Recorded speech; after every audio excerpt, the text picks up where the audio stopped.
दोस्तों जोहार।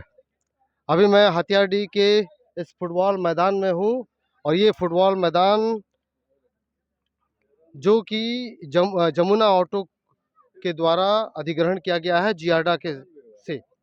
और इस फुटबॉल मैदान में पिछले कई महीनों से ग्रामीणों के साथ में जियाडा प्रशासन के साथ में ग्रामीणों का और जेवी किसेस की टीम की वार्ता हो रही है, लेकिन जो है अभी पिछले 5 दिनों से जेवी किसेस की टीम यानी झारखंडी भाषा खतियान संघर्ष समिति जो जयराम महतो के द्वारा एक समिति बनाई गई है, ये समिति और ग्रामीणों ने मिल करके पिछले 5 दिनों से धरना प्रदर्शन में बैठे हैं। इनकी मांग क्या है और ये क्या चाहते हैं? अभी जेवी किसेस की टीम हमारे साथ में है। आपका शुभ नाम पहले बता दीजिए। तरुण महतो हुआ, जेबीके से सक्रिय सदस्य। तरुण महतो जी, एक बात बताइए, आप लोग पिछले 5 दिनों से हथियारडी ग्रामीणों को उनका हक दिलाने के लिए यहाँ रात दिन एक करके बैठे हुए हैं। आप लोग अभी जो वार्ता होने वाली थी प्रशासन के साथ, उनसे क्या बात हुई? किनसे बात हुई? कुछ बताना चाहेंगे? अभी हमारे सीओ साहब आए थे और थाना प्रभारी आए थे, आदित्यपुर थाना प्रभारी और गमरिया थाना प्रभारी। यहाँ तो हम लोगों ने देखा कि जो ज़मीन के मालिक हैं सीओ साहब, वो ना बात करके यहाँ तो थाना प्रभारी ही कंपनी प्रबंधक के फेवर में बात कर रही थी। हमें लगता है कि आजकल सीओ साहब ने ज़्यादा अपने जिम्मेवारी ना समझ के थाना प्रभारी को ही जिम्मेवारी दे दी गई है। और हम लोग के जैसे कि यहाँ एक बड़ा सा फील्ड था, फील्ड भी औद्योगिक के नाम पे अधिग्रहण कर लिया गया। और जो कि फॉरेस्ट जो हमारे 78 में आइडा के द्वारा बोला जा रहा है, जी आइडा के द्वारा कि 78 में इसको फॉरेस्ट विभाग द्वारा अधिग्रहण कर आपका जी आइडा को लिखित रूप से दिया गया है। लेकिन हम लोग तो समझते हैं कि ग्राम सभा से बढ़कर अभी तक वैसा हम लोग कोई बड़ा कानून नहीं समझते हैं, लेकिन ग्राम सभा ये लोग मान्य नहीं समझा और अलॉटमेंट कर दिया गया है जमुना ऑटो को। और अपना बाउंड्री कर रहा है मनमानी ढंग से, कुछ घर भी तोड़ा गया और रास्ता जो हम लोग का सरकारी रास्ता है, रास्ता भी छेक दिया गया है। तो अभी अधिकारियों के साथ में आपकी वार्ता जेवी किसेस टीम और ग्रामीणों की जो टीम है, आप लोग पूरी तरह से बातचीत पूरी कंप्लीट नहीं हो पाई है क्या? नहीं, नहीं, वार्ता पूरी नहीं हुई है। हम लोग यहाँ 5 दिन से धरना पे बैठे हुए हैं रात-दिन, लेकिन कोई पूछने नहीं आया था। और अभी अगर आया है तो जितने भी आए थे सीओ साहब के साथ थाना प्रभारी ही आए थे। और थाना जो कि हम लोग का विधि व्यवस्था जो देखने वाले हैं, उनसे हम लोग ज़मीन के विवाद के बारे में क्या बात करें, जो कि उनका नॉलेज से बाहर है। अभी जेवी केसेस के एक और मेंबर हैं। आपका क्या नाम हुआ? नवीन महतो। नवीन महतो जी, आप लोग पिछले 5 दिनों से यहाँ पर रात-दिन कड़कती ठंड में यहाँ बैठे हुए हैं, लगातार आप लोग साथ दे रहे हैं। अगर मान लीजिए प्रशासन जिस तरह से अपने अड़ियल रवैये अपनाई हुई है, वो नहीं मानती है आप लोगों की बात को, तो जेवी केसेस जो समिति है, आप लोग क्या करेंगे ग्रामीणों के साथ में? देखिए, हम लोगों का भी अभी तक हम लोग जो सारा चीज़ संवैधानिक तरीका से कर रहे हैं, शांतिपूर्ण ढंग से कर रहे हैं। माने किसी से हमारा शिकवा गिला नहीं, हम लोग चाहते हैं कि वार्ता हो और हम लोग भी चाहते हैं कि रास्ता निकले। लेकिन ऐसा दिख रहा है, अभी 5 दिन हो गया, आज वार्ता करने के लिए ये लोग आए हैं। माने ये लोग भी नहीं जानते, कहीं न कहीं ये लोग दबाव में काम कर रहे हैं। और अगर हमारे पक्ष में यहाँ अगर नहीं फैसला आता, तो कहीं न कहीं ये आंदोलन उग्र होगा और ज़्यादा।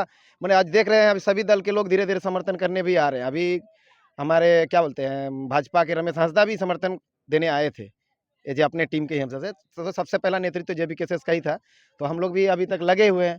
तो यही चीज़ है कि अगर सारा चीज़ अगर पारदर्शिता सब कुछ देख रहा आदमी लोग, मतलब प्रशासनिक जो है कहीं न कहीं एक दबाव में काम कर रहा है, कहीं न कहीं मंत्री हो या किसी भी हो राजनीतिक दल मतलब के दबाव में काम। आप लोग का जो धरना प्रदर्शन है या ग्रामीणों का धरना प्रदर्शन किसी तरह से गलत नहीं है। नहीं, नहीं, हम लोग सारा चीज़ संवैधानिक तरीके से हम लोग यहाँ रास्ता ही निकालने आए हैं और रास्ता ही चाहते हैं। अब बताइए, यहाँ जो हम लोग आज हेमंत सोरेन हमारे माननीय मुख्यमंत्री जी स्टेज से भाषण देते हैं, आदिवासी मूलवासियों की सरकार है, हमारा जल, जंगल, ज़मीन हमारा है, बाहरी का किसी का नहीं है। तो आज ये क्या हो रहा है? आज माताएँ-बहनें यहाँ जो हथियारडी ग्राम के हैं, वो लोग रो रही हैं, 5 दिन से अपने बच्चे यहीं हैं, यहीं पढ़ रहे हैं, यहीं खा रहे हैं, मतलब घर से बाहर हैं, सोचिए, टेंट लगा के तम्बू के नीचे बेबस हैं इस ठंडे में। तो क्या इसलिए हम लोग आपको चुन के एक आदिवासी मुख्यमंत्री के हिसाब से आपको राज्य सरकार में आपको दिए थे कि आज यहाँ आदिवासी मूलवासियों की जमीन यहाँ छीने और आप वहाँ से मूलदर्शक बन के देखते रहे? और वो भी हमारे नेता मंत्री इसमें सम्मिलित हैं। यहाँ तक भी वार्ता आ रही है कि नाम ही बोल रहा है कि जेएमएम दल के कुछ कार्यकर्ता आए हो, कुछ आए महिलाओं का करना है कि आके हमें बाकायदा मतलब बात कर रहे थे कि ये कि आप लोग ये ज़मीन छोड़ दीजिए, जितना रास्ता है ले लीजिए, नहीं तो आप लोगों का क्या आगे हम लोग लाठीचार्ज करवा देंगे। इस टाइप का धमकी भी सुनते हैं, दिया गया है।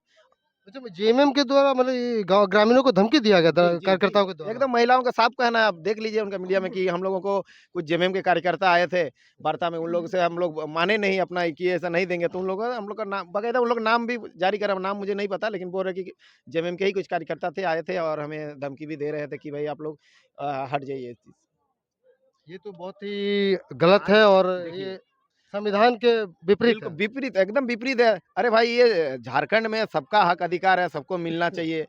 तो वो हक अधिकार हमें कहाँ मिल रहा है? हम लोग तो सरकार इसीलिए तो बनाए थे कि अपना राज आज हमारा कहीं न कहीं बहुत से लोग जैसे इससे पूर्व जैसे बीजेपी का राज था, सभी सोचे कि चलो जेएमएम क्षेत्रीय पार्टी बोल के है, इसको कुछ काम करेंगे। अच्छा सरकार सब एकदम मतलब दल-बल के साथ इनको जिताए पूर्ण बहुमत से आज। लेकिन कहाँ उसमें कुछ खरा उतरा ही नहीं। अब देखिए हर जगह आज विवाद हो रहा है। नील बाँध का मसला देख लीजिए अभी हाल में पूर्व पार हुआ। क्या हुआ? बाहरी मंत्री आके वहाँ का तालाब क्या वो यूपी, बिहार से लेके आए थे बोलिए आप? उसमें भी जबरन जब भी केसेस और पब्लिक के ऊपर केस कर दिया जाता है, तो सोच सकते हैं आप किस राज्य में जी रहे हैं। यहाँ हमारा ज़मीन भी सुरक्षित है। आप भी सोचिए जो यहाँ रोड रास्ता का यहाँ मामला है, यहाँ से जो रास्ता सीधा हम लोग का शमशान जाता है। यहाँ जो ये लोग पब्लिक जो माँग करी कि हमें हमारा रास्ता ही दे दिया जाए, जो सरकारी ये में है, वही रास्ता हम लोग को चाहिए।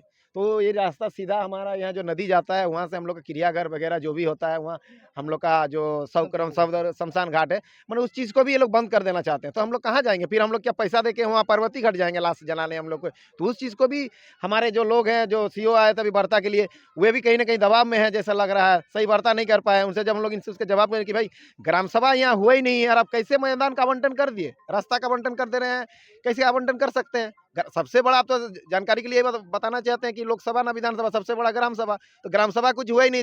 चंद लोग जो कोई भी पार्टी राजनीतिक दल का दलाली कर रहे हैं, वे लोग अपना नाम लिख के दे दिए और अपने अपना अंदर खाने से वो लोग काम कर रहे हैं। तो ऐसा तो नहीं ना चलेगा।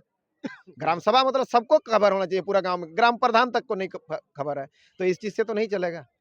हम लोग चाहते हैं समाधान निकले और सबको हक अधिकार मिले। आज माताएँ-बहनें रो रही हैं, पूरी सरकार झारखंड पूरा देख रहा है। सही बात है। आपका क्या नाम हुआ बोले? मेरा नाम राकेश रंजन महतो। राकेश रंजन जी, अभी हेमंत सोरेन जी ने कुछ महीने पहले ही एक बहुत बड़ी सभा की थी। उसमें कहा गया था कि वन पट्टा की जो ज़मीन है झारखंड की, उसमें सबसे पहला हक झारखंडियों को और उससे भी पहला हक यहाँ के आदिवासियों को दिया जाएगा। लेकिन जो है झारखंड में वन पट्टा की ज़मीन को आज पूंजीपतियों को दिया जा रहा है। ये आज जमुना ऑटो जो है ये वन पट्टा की ज़मीन ले ली है। ये कहाँ तक उचित है और ये संविधान सम्मत है कि नहीं है? देखिए सरकार जो काम कर रही है, आज सिर्फ़ ये घटना नहीं है। आज यहाँ के हमारी इस घटना से ये प्रतीत होता है कि ये जो झारखंड प्रदेश बना है, ये प्रदेश हम सारे झारखंडियों के हित में आज तक कोई काम ही नहीं किया है, कुछ भी काम नहीं किया है। सरकार एक तरफ कहती है कि वन विभाग के जितना ज़मीन है उसको हम ज़मीन का पट्टा देकर हम यहाँ के मूलवासी, गरीब, आदिवासी या ऐसे व्यक्ति जिनके पास ज़मीन नहीं है हम उनको बसाने का काम करेंगे। लेकिन देखिए ताज़ा उदाहरण यहाँ पर है, वन पट्टे का ज़मीन है, सरकारी ज़मीन है, वन भूमि है। इस भूमि को जमुना ऑटो के नाम पर आज नहीं, कई वर्ष पूर्व में ही किया गया। अब सवाल ये उठता है कि क्या हमारे झारखंड प्रदेश में Wilkinson act, CNT act, SPT act क्या सिर्फ एक कागज़ बनकर रह गया? ये कानून किसके लिए बना है? हम झारखंडियों के लिए। ये कानून किसके लिए बना है? हमारे यहाँ के आदिवासी मूलवासियों के लिए। लेकिन हैरानी लगता है आज जहाँ पर हम सारे लोग खड़े हैं, इस बीच में एक फुटबॉल की मैदान जो हुआ करती थी, आज भी है, कागज़ कलम में मैप में आज भी है, इसके बीच से सरकारी रास्ता हुआ करती थी। अब देखिए इस तरह से कॉरपोरेट हावी है वर्तमान सरकार पे या झारखंड सरकार के पूर्व के सरकार को भी मैं बोलना चाहूँगा, इस तरह से हावी है कि देखिए सरकार अपना जो जिसमें मैप में सरकार रास्ता है, सरकारी रास्ता है, लेकिन उस सरकारी रास्ता के बदले में हमारे जो मूलवासी और आदिवासी लोग मकान तक को तोड़कर नया रास्ता बनाने के लिए तैयार है। यानी कि समझ सकते हैं कि ये सरकार किसके इशारे पे काम कर रही है और किसके लिए बना है ये सरकार। मैं तो धन्यवाद देता हूँ टाइगर जयराम दा के विचारधारा को। मैं धन्यवाद देता हूँ हमारे कोल्हान क्षेत्र के जितने क्रांतिकारी साथी हैं जेबीकेएसएस को। मैं धन्यवाद देता हूँ ब्लैक टीम के सारे सदस्यों को जो आज हमारे जयराम दा के विचारधारा से प्रेरित होकर जगह जगह पर जहाँ झारखंडियों पर जुल्म हो रहा, जहाँ झारखंडियों पर अन्याय हो रहा, जहाँ झारखंडी शोषण हो रहा है, पीड़ित हो रहे हैं, हमारे साथी पहुँच जा रहे हैं। आज सोचते हैं आज अगर जेबीकेएसएस नहीं होता, आज अगर जयराम दारा का विचार नहीं होता, ये तो धड़ल्ले से बिक जाता, ये झारखंड तो खत्म हो जाता। आज हम सारे लोगों को जागने की जरूरत है। आज हम सारे लोगों की ये सबको बताने की जरूरत है, ये जेबीकेएसएस की जो विचारधारा है, ये विचारधारा किसी जात पात से नहीं है। ये हमारी विचारधारा सिर्फ और सिर्फ नवनिर्माण झारखंड की है। आज देखिए यहाँ पर जैसे कि आप बोले, हमारे जो वर्तमान सरकार है, वर्तमान जो हमारे मुखिया हैं, वो आदिवासी समाज से है। आदिवासी समाज के एक बड़े अच्छे आंदोलनकारी के पुत्र हैं।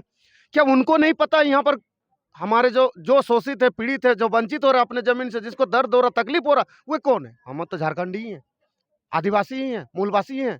तो बड़ी तकलीफ होता है ये एहसास करके भी कि आज अगर हम लोग नहीं लड़ते हैं और अगर बागडोर सही हाथों में नहीं देते हैं, तो आने वाला समय शायद हम सारे लोग यहाँ से रिफ्यूजी होने वाले हैं। बिंदुसर जी, महतो जी, आप लगातार 5 दिन से इन जेबीकेएसएस टीम को लेकर के आप लोग प्रेम मार्डी जी के नेतृत्व में, आज नवीन जी भी कई दिनों से है, यहाँ राकेश जी भी हैं, तो आप लोग लगातार बने हुए हैं। और अभी अगर आज 5वें दिन हो गया, इसके बाद भी अगर नहीं वार्ता होती है, वार्ता पूरी नहीं होती है, तो इसके बाद क्या स्टेप लेंगे? क्योंकि ये तो बढ़ता जा रहा है। वो ऑफिसर्स जो है वो कंपनी की बात कर रही है, आप लोग के फेवर में तो कोई बात ही नहीं कर रहा है। सबसे पहले जोहार रहेगा आपका चैनल को। देखिए, यहाँ हम लोग समर्थन देने आए हैं, जेबीकेएसएस के जो भी टीम आए हैं सभी हम लोग समर्थन देने आए हैं, ना कि हम लोग कुछ फैसला लेने। क्योंकि ये जो मसला है ये ग्रामीणों का है, और ग्रामीण अभी चाह रहे हैं जो ये रास्ता से गुजरती है 5 मौजा के लाश हो, या फिर उन लोग का जो पहले जो मैंने मार्केटिंग करने के लिए आपको उलियान जाना पड़ता था, इसी रास्ते में वो लोग जाते थे। तो उन लोग का भी विचार आया, जब 5 दिन हो गया कोई पदाधिकारी हम लोग से वार्ता नहीं किया, तो अभी इन लोग का कहना है कि 5 मौजा के जो माझी बाबा हो, ग्राम प्रधान हो, जो गांव के मुख्य आदमी हो, उनको हम लोग बैठ के वार्ता करेंगे, ग्राम सभा करेंगे, उसके बाद जो भी निर्णय आएगा उसको हम पर अमल करेंगे। तो अभी देखिए, हम लोग तो बैक सपोर्टर हैं, जेबीकेएसएस के जो भी आंदोलनकारी साथी लोग हैं सबको धन्यवाद दूंगा कि आपने बढ़ चढ़ के हिस्सा लिया और इन गांव वाले मजबूर लोगों के हम साथी बने, कंधे पे कंधे मिला के आज 5 दिन हो गया यहाँ पर रात दिन मेहनत किए, उनके लिए सबको धन्यवाद जोहार रहेगा। और जो भी साथी अभी आके दूसरे दल के नेता लोग जो आ रहे हैं उनको भी धन्यवाद रहेगा, क्योंकि यहाँ पर शुरुआत से जेबीकेएसएस ने मोर्चा संभाला हुआ है। और मैं आशा करूँगा कि और भी अगर कोई ऐसा समर्थन करने पब्लिक के यहाँ आ रहे हैं, जनता के लिए आ रहे हैं, तो अपना राजनीतिक छवि लेके ना आए, यहाँ के मजबूर लाचार आदिवासी मूलवासियों के हित के लिए आए। और मेरा यही कहना है, बहुत बहुत शुक्रिया रहेगा जो भी समर्थन देने आ रहे हैं, बहुत बहुत धन्यवाद रहेगा दूसरे दल के लोग को भी। और जेबीकेएसएस इसी विचारधारा से बनी है कि हम लोग जल जंगल जमीन बचाने के लिए मैंने शपथ लिए हैं, और हम लोग मरते दम तक साथ नहीं छोड़ेंगे, चाहे कोई भी हो। झारखंड में कहीं भी शोषित पीड़ित लोग अगर हमारे बुलावा आता है तो हम लोग मौजूद रहेंगे, और उनके हक अधिकार जब तक नहीं मिलेगा हम लोग साथ में रहेंगे। फैसला लेने वाला हम नहीं है, यहाँ के ग्रामीण जो चाहेंगे उसके लिए हम लोग समर्थन करेंगे। जोहार। तो ये थी यहाँ के हथियाड़ी ग्रामीणों की परेशानी और जेबीकेएसएस का सदस्यों के साथ आगे हम बने हुए हैं। अब तक न्यूज़ लगातार यहाँ जो जेबीकेएसएस की टीम क्या क्या कर रही है, या फिर ग्रामीणों के द्वारा किस तरह का आंदोलन किया जा रहा है, ये हम अब तक न्यूज़ लगातार बने हुए हैं। आप लोग लगातार अब तक न्यूज़ देखते रहें और हथियाड़ी ग्रामीणों के लिए दुआ कीजिए। जोहार झारखंड, जय झारखंड। अब तक न्यूज़ सच आपके सामने।